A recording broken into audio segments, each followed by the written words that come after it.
Low velocity pa lang yung settings ko. As is pa yung tune ng unit. Galing pa dun sa 600 Hz ko na tune. Wala pa akong pinago.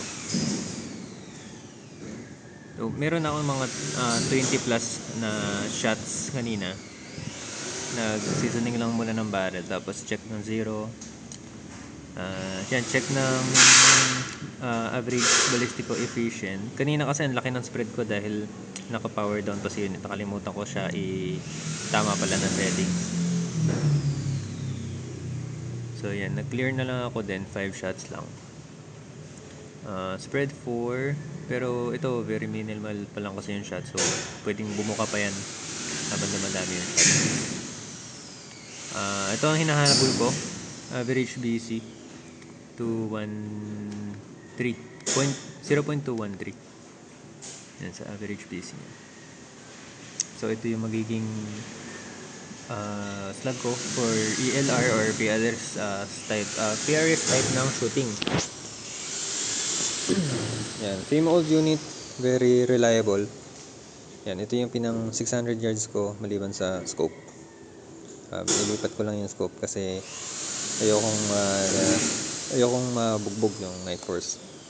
So, though ito napakadalang ko talaga magamit. Last ko pa ito nagamit nung 300 yards competition pa namin, which is last year, November pa yata. So mga 1 year na pala. Yan, ito, parang may mold na nga yung grip ko. So, wala siyang leak, so good. Diyan ako dito sa shop para may putok naman kasi ang tagal na nga siyang tinagamit.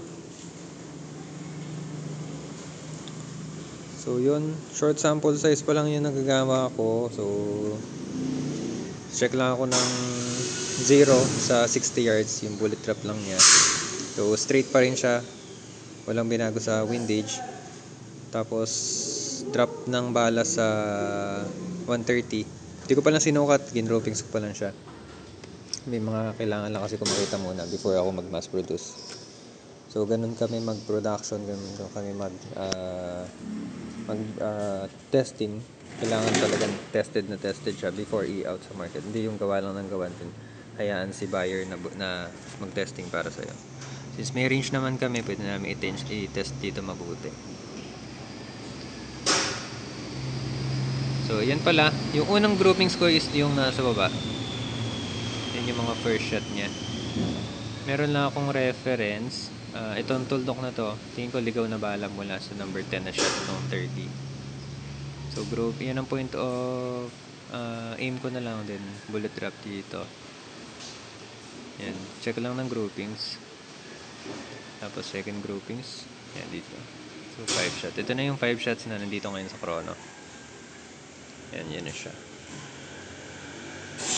May ulan, may hangin, pero ito nyo naman, ang ganda ng groupings niya. Kayang-kayang ubusin yung turkey sa ganong shots.